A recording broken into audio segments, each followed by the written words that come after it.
So I wanted to use this infographic that was making the rounds earlier this year to discuss the relationship between atmospheric CO2 and sea surface temperatures. Now, the purpose of this is to confuse people and make them skeptical about global warming because it really way oversimplifies things.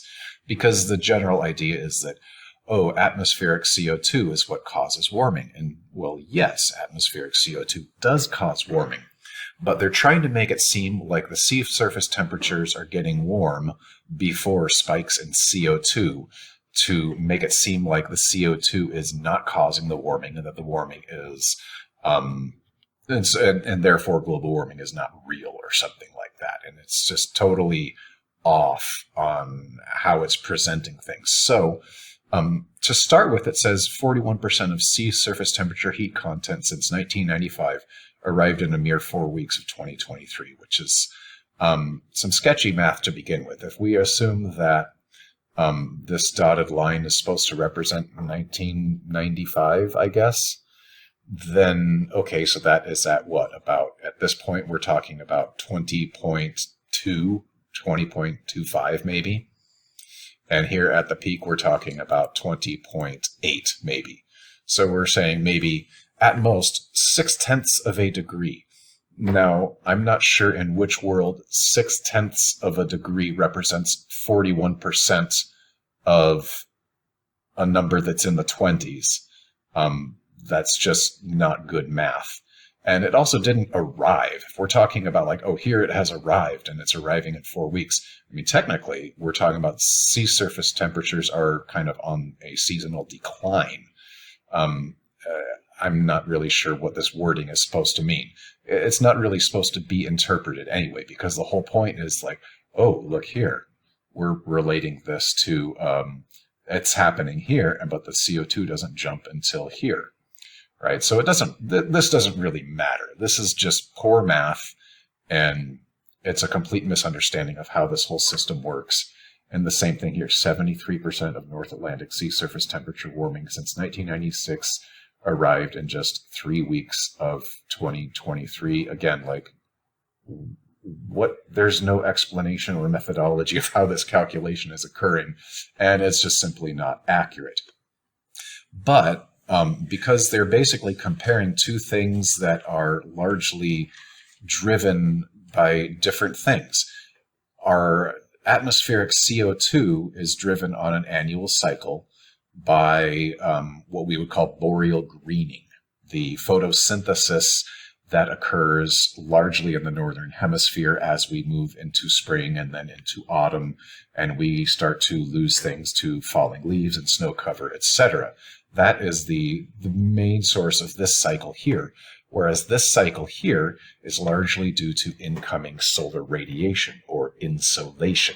So let's explore that. So if we're looking at our annual CO2 cycle, while the whole thing is shifted higher than it used to be, if we can even compare where it was 10 years ago, we're talking like, considerably higher parts per million, but the cycle still follows the same pattern. And that's quite simply we're at our minimum atmospheric CO2, in late September, right around the equinox here. Right, and that is the point when we are at maximum greening in the northern hemisphere. Now, just look at the northern hemisphere, right? This is a Mercator projection, so this area is exaggerated, but we have a whole lot of green stuff going on here, a whole lot of photosynthesis happening. That is sucking carbon out of the atmosphere. Whereas if you look in the southern hemisphere, like, we've got, this is really more equatorial here, but these places in the southern hemisphere, if we're talking about, like southern South America or southern Africa, not nearly as much photosynthesis happening as we have here across the northern hemisphere. So the way that translates here is that as the northern hemisphere is at its maximum green, we are pulling all of that carbon out of the atmosphere. And as those leaves start to fall from the trees, that photosynthesis is not happening. And as snow starts to cover up all these other photosynthesizing plants like grasses and weeds and things like that, we have increasing atmospheric levels of CO2 up until springtime. And as the greening starts to take hold, that starts to pull carbon out of the atmosphere. It turns things around, and the cycle keeps continuing. That is the driver, the main driver of this cycle here. And that is very little to do. I mean, it's not completely unrelated, but that is not what causes this cycle here. So I'm zooming into our, this being the 27th of September, I'm zooming into our, if we look at our annual cycle of sea surface temperatures, you'll notice that they tend to spike here in the month of March through early April.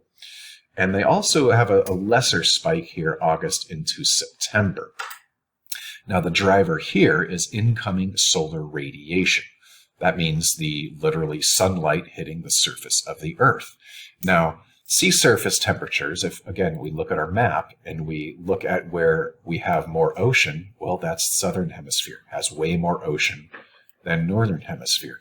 Northern hemisphere, we still have a fair bit of ocean, but not nearly as much as in the southern.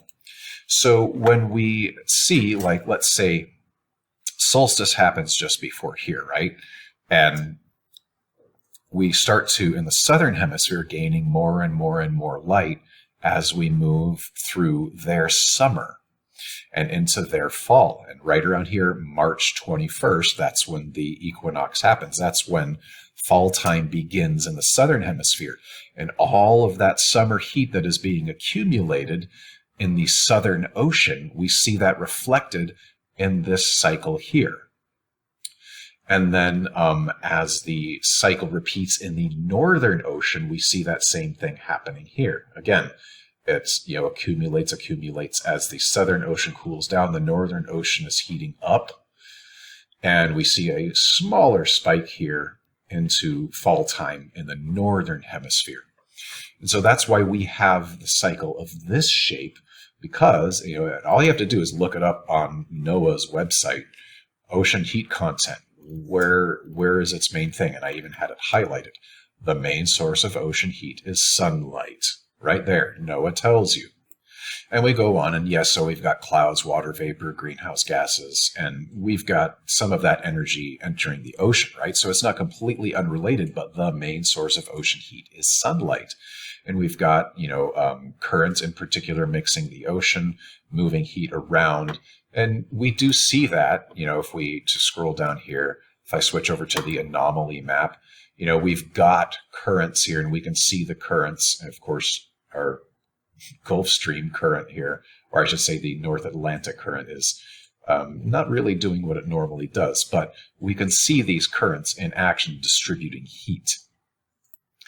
So this whole thing is just a bunch of baloney meant to confuse people and make it seem like rises in carbon dioxide are not what causes warming, which is of course not true, because we're comparing two different cycles here that have two different main drivers.